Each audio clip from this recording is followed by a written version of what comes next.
Guys, habang nag-scroll ako sa social media ko, nakita ko ito. Yan. So, sabay-sabay natin siyang panoorin at kung ano-ano yung mga pinagsasabi niya at kukumentuhan natin. Let's go.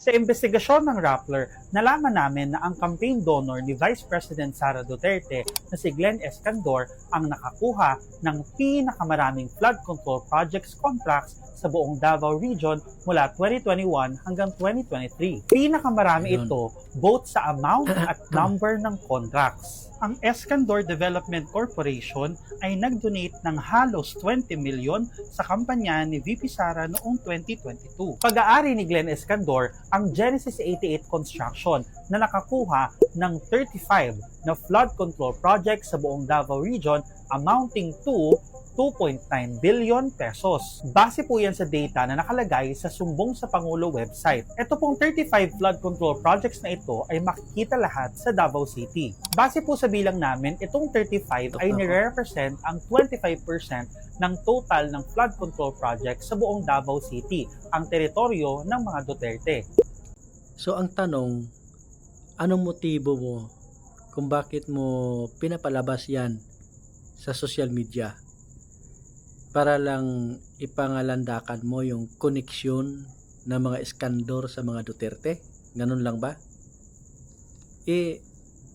Kung ganun ang magiging batayan natin, lahat ng mga politiko sa buong Pilipinas, may mga pinanser yan ng mga kontraktor. Even si BBM, may pinanser siya na kontraktor. O so anong mangyayari ngayon? Di ba? Kung pagpapalabas mo niyan sa social media is para lang magkaroon ng masamang imahe, masamang implikasyon laban sa mga Duterte. Di ba? Hindi mo nga chinik, hindi mo pinakcheck ang kanilang mga accomplishment sa kanilang mga project. Di ba? Kung maganda ba or hindi. Whereas nung mga nagdaang araw, nung nagtanong si Abante about sa 51 billion ni Congressman Paulo Duterte sa kanyang mga projects sa flood control, maganda naman pagkagawa. So, hindi yan ang issue di ba? Ang issue diyan, korupsyon ng mga PWH at saka ni Romualdez, yung insertion nila sa budget, yun yung issue. Huwag mong bahiran ng bad implication yung pagkaroon ng koneksyon ni VP Sara Duterte sa mga iskander. Kasi kahit na close pa yung pamilya na yan, as long as na maganda ang resulta sa mga project ng mga iskander, walang problema doon, di ba? Ang mahirap kasi sa binabalita mo kasi pangit yung motibo mo. Very obvious na gusto mo lang mahaluan ng hindi magandang pag-iisip yung mga tao kay VP Sara Duterte. Yun 'Di ba? Very obvious yun dapat ang tinitingnan mo doon after mo pinakcheck yung pagkatao ni Iskander, yung connection niya, at saka kung siya ba talagang may-ari diyan sa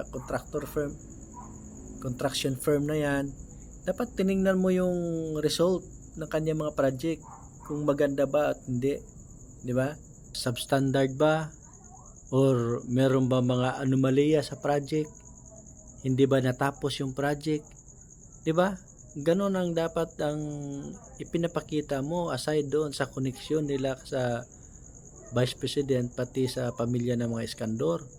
Hindi kayo puro lang salita ang pinapakita mo, nagpapakita ka ng tao na nakakonect kay Iskandor, hindi mo naman pinapakita at hindi mo pinangalanan, di ba?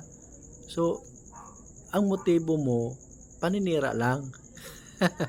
Masyado kang malisyoso magbalita, di ba?